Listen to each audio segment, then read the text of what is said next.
Bonjour à tous, Coucou 49 pour une vidéo sur la ruche kényane. Donc là je vais faire un petit bilan sur ma ruche kényane. Donc en fait il y en a 3.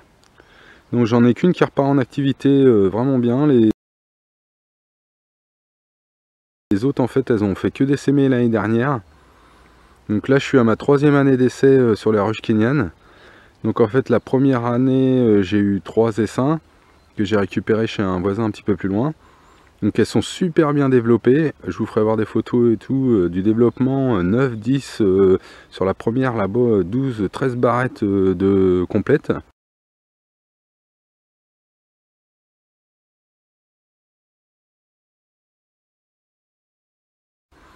Donc elles ont passé toutes les 3 l'hiver, elles sont bien reparties. L'année dernière 2020 en fait, premier essaimage, deuxième essaimage, troisième essaimage, en fait ça fait que ça, que ça, que ça.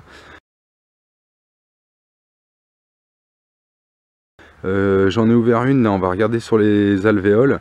Vous allez voir, c'est rempli d'alvéoles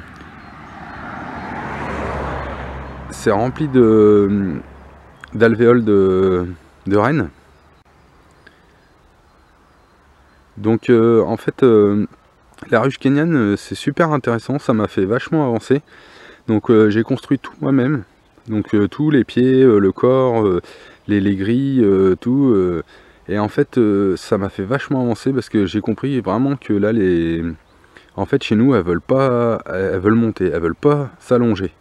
En fait là quand vous prenez reprise d'activité sur la orange, là, en fait elle est pleine qu'à 3/4 on va dire, mais l'activité va se passer que sur la moitié de la ruche. Elles veulent pas arriver jusqu'au bout.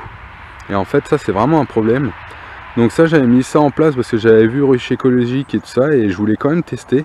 Moi j'ai testé ruche d'Adam, je suis pas du tout satisfait. Je veux pas mettre dessus du candy. Non en fait, je sais pas, la ventilation me plaît pas. Je suis en train de lire le bouquin à Jean-Claude Guillaume sur la ruche écologique de A à Z. Et en fait c'est vrai que la température, l'hygrométrie, tout il fait vachement. Donc au bout d'un moment, faut essayer de prendre des situations naturelles quoi. Donc en fait là j'avais planché sur la ruche kényane. J'ai un collègue Adama qui avait beaucoup de ruches en Afrique et en fait eux ils utilisent ça. Mais je me suis aperçu que en fait en Afrique, d'après ce qu'ils me disaient, eux ils n'ont pas d'arrêt d'activité en fait au niveau des fleurs. Donc en fait si vous voulez la ruche va être active toute l'année. Quand vous allez prendre nous en hiver, la reprise d'activité va faire que en fait elles veulent pas s'étendre.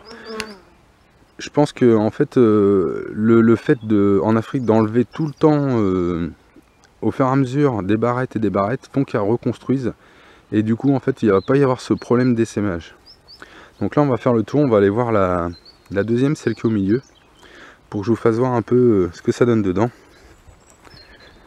Donc elles sont super agressives hein. La numéro 3 là, c'est vraiment je me fais piquer assez souvent. Donc en fait moi je suis pas énervé ni rien, je leur dis rien du tout, parce qu'en fait j'ai regardé beaucoup de vidéos ou de reportages là-dessus. Les apiculteurs ont beaucoup sélectionné il y a quelques années des ruches où en fait eux ils pouvaient les manipuler comme ils voulaient. Ils les embêtaient pas, rien du tout. Mais en fait derrière, quand vous avez une teigne qui arrive et que ça se défend pas, je vois pas pourquoi ça défendrait l'entrée quoi. Donc au niveau du frelon asiatique et tout ça, elles sont moins.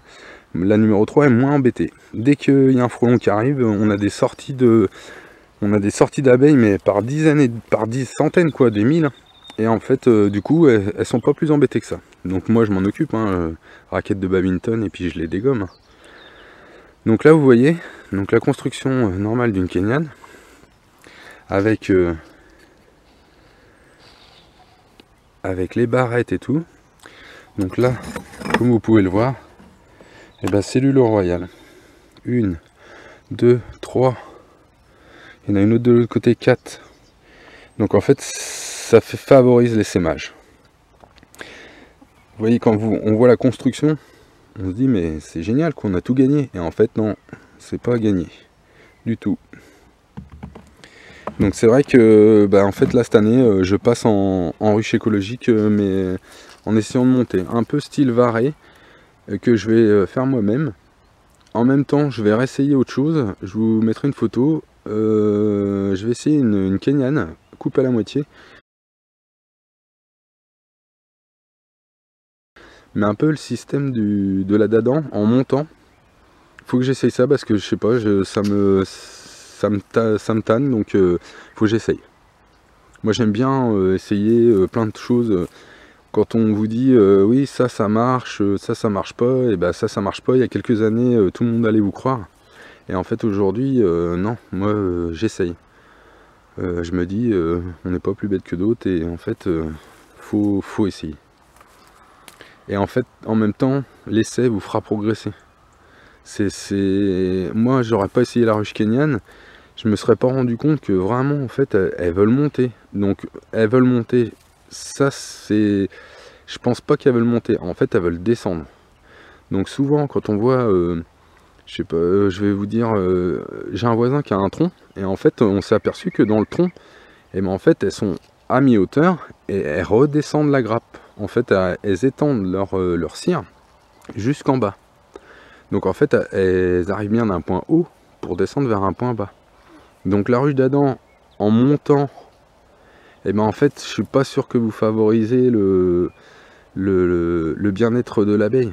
En fait, oui, on favorise la production, mais est-ce qu'on favorise le bien-être de l'abeille? Alors ça, à mon avis, ça m'étonnerait. Donc je pense que, comme Jean-Claude Guillaume là, et Monsieur Ferrez, là, qui se sont aperçus que en fait, la grappe voulait descendre, donc la ruche varée, en fait les éléments sont mis par le bas, et en fait la grappe descend au fur et à mesure, tous les mois, tous les ans, en fait on change, au-dessus on enlève, et on met par le dessous.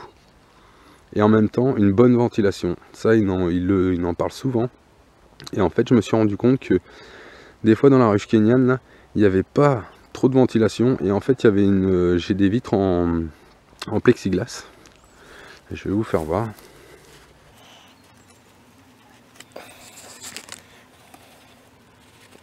Et en fait sur la ruche, sur la grille en plexiglas, donc là vous voyez il y a vraiment une belle reprise d'activité. Et en fait sur le côté là, et ben des fois on voit un petit peu de condensation. Donc ça veut dire quoi? Ça veut dire qu'il y a une mauvaise ventilation. Donc en fait la ruche kenyane est aérée par le dessous. Et en fait je pense que la chaleur monte et vient se bloquer au-dessus des barrettes. Et en fait ça circule mal. Donc cette mauvaise circulation crée un peu de condensation. Et donc faut qu'elle ventile plus pour enlever cette humidité. Donc la ruche kenyane super bien pour conserver l'abeille. C'est bien. Parce qu'en fait il y a des essaims qui retournent tout seuls dans les ruches. Donc là quand il va y avoir les essaimages. Et si derrière ça ressème, et ben en fait ça fait quoi? Ça préserve quand même les essaims. Puisque c'est les essaims qui sont partis. En fait j'en ai eu un qui est rendu, un autre qui est rendu chez le voisin, et de l'autre côté il y en a encore aussi deux autres qui sont partis chez un autre voisin. Donc c'est super intéressant. Après moi ça me dérange pas, on les retrouvera bien. Donc voilà, c'était un petit bilan de la ruche kenyane. Donc je vous ferai voir la récolte. Donc 2020 je vous mettrai une photo, et en même temps je filmerai la récolte 2021.